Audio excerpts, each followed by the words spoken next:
Та соёлын товтлогоо нэвтрүүлгийн хэсгээс хүлээн аван сонсч байна. Braille үсэг гэж та хоёр мэднэ үсттэй. Үгүй би л сонсож байгаагүй. Braille үсэг. Braille. Тий. Хараагүй хүмүүсийн товгор. Braille. Тэр чин Braille үсэг гэдэг байхгүй юу? Тэгээд энийг бол хамгийн анх одоо шал өөр зорилгоор зохион бүтээж ирсэн юм байна. За энэ бол ер нь цэргийн зориултад зохион бүтээгдсэн юм байд юм билээ л дээ. Тий. Ер нь нууцын зэрэгтэй үнэн. Хамгийн анх 1808 онд. За энэ чинь одоо 230-аад 40 жилийн өмнө болж таарах гэдэг л да 1908, 2008. За тийм ээ тий. 220 жилийн өмнө юм байна.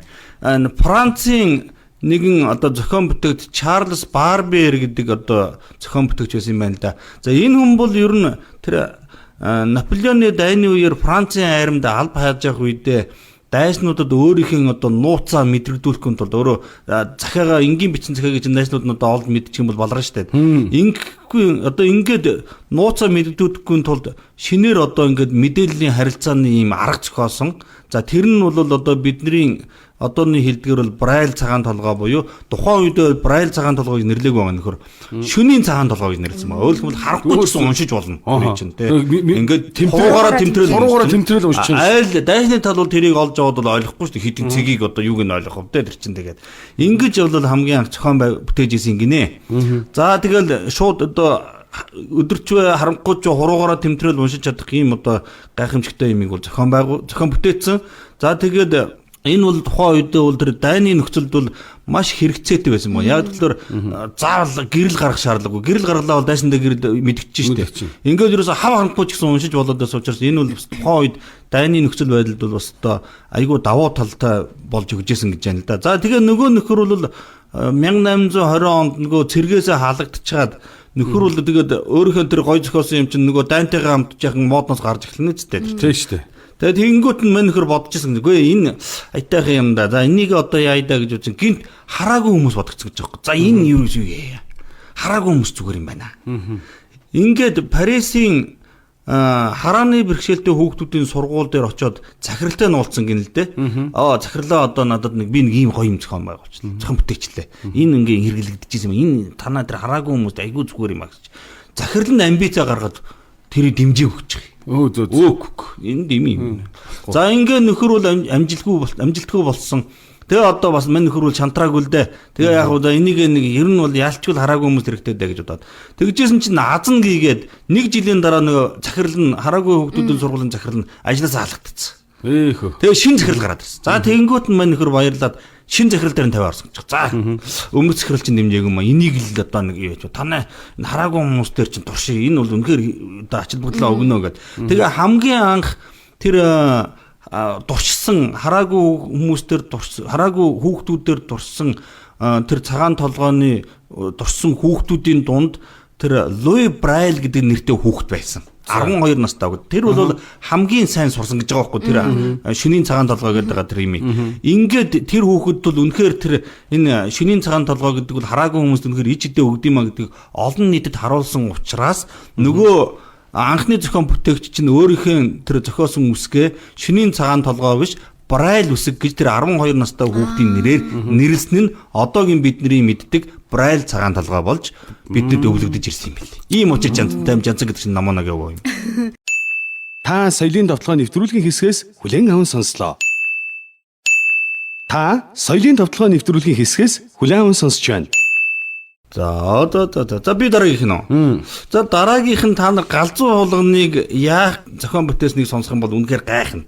Одоо бидний нөгөө хүүхдийн паркт очиход байдаг нэг галзуу хулган байдаг да. Тэрийг ер нь яах гэж зохиосныг мэдгүй та нар. Дараа цаахан хэлж өгнө одоо. За тийм. Энэ UES-ийн гинэ 1880-аад оны үед энэ Ла Маркус гэдэг одоо нөхөр бол ер нь галзуу хулганыг хамгийн анх зохион бүтээгээд зохиогчийн эрхийг авсан гин л дээ. За гэтэл галзуу хулганыг яах гэж зохиосон зорилго нь юу байсан гэж.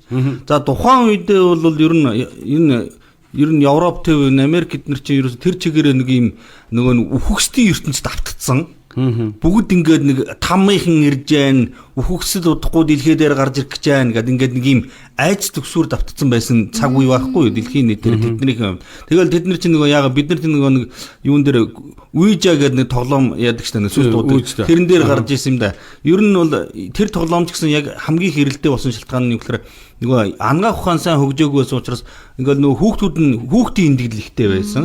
Хүмүүс нь ингээд хар залуугаар анзаарч. Тэгээд ерөөсөө гэр бүлийнх нь хамгийн дотны хүмүүс нь дандаа өхөж өргөдөөд байдаг юм байдаг учраас нөгөө нөхдүүд чинь нөгөө үр хөвгтөө санахын зөр ирэхээр нөгөө өнгөрсөн нөгөө ертөнцийнтэй холбогдох гэж оролддог. За тэрнээсээ дагаулаад айдас одоо ийм түүхүүд аягүй их гарч ирдэг. Чөтгөр шулан амилах гэж байна. Наад чи амилсан чөтгөр мөтгөр гэдэг ийм болсон. Ийм цаг үе байсан үе байгаа байхгүй. Тэгээ ерөөсөө нийгмээр яасан мэхлээр за удахгүй бол ингээд тамийнхан дэлхий дээр гарч ирэх гэж байна. За ингээд дэлхийнхэн бол тамийнханд бол хөөгдөөд бид нар чинь зүхтах юм байна. За энэ үед бол ерөөсөө маш хурдтай зүхтах төхөөрөмж хэрэгтэй байна гэж бодсон гэж байгаа байхгүй. Ингээд нөгөө тэр Ла Маркус гэдэг нөхөр бол маш хурдан зүхтах төхөөрөмж бүтээсэн галзуу болгоно. Өөрөөр галзуу болгон тойрол ерөөсөө нэг цикл асар хурдан тамийнхнаа зүхтахл юм төхөөрөмж байхгүй тэгээд.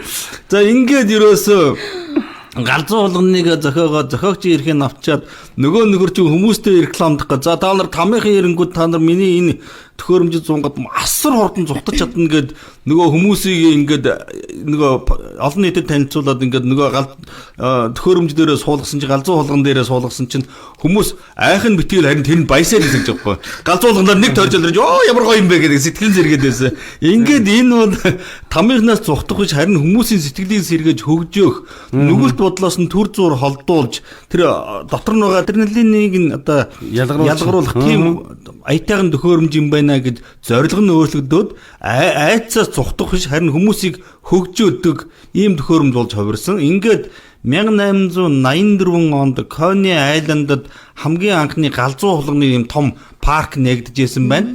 За дараад нь болохоор 1887 онд Атлантик хотод бас галзуу хулганы тийм том одоо байгууллага баригдаж. Тэгээд тэрэн дээр нь хүмүүс мөнгөө төлж галзуу хулганаар солиотой хэмжээ тавьдаг. Ийм юм болсон. Ийм түүхтэй юм гинэ. За ингээд одоо бол галзуу хулган бол тэр айцаас зүхтах биш харин бүр хөгжих зорилготой шал өөр зорилготой төхөөрөмж болж хувирсан ийм түүхтэй ажгуу. Одоо галзуу хулгангүй парк байвал айгүй өөд галзуу шүү дээ. Тэгэх юм бол парк биш болчих гээд шүү дээ. Та соёлын довтлогоо нэвтрүүлгийн хэсгээс хүлээн аван сонслоо.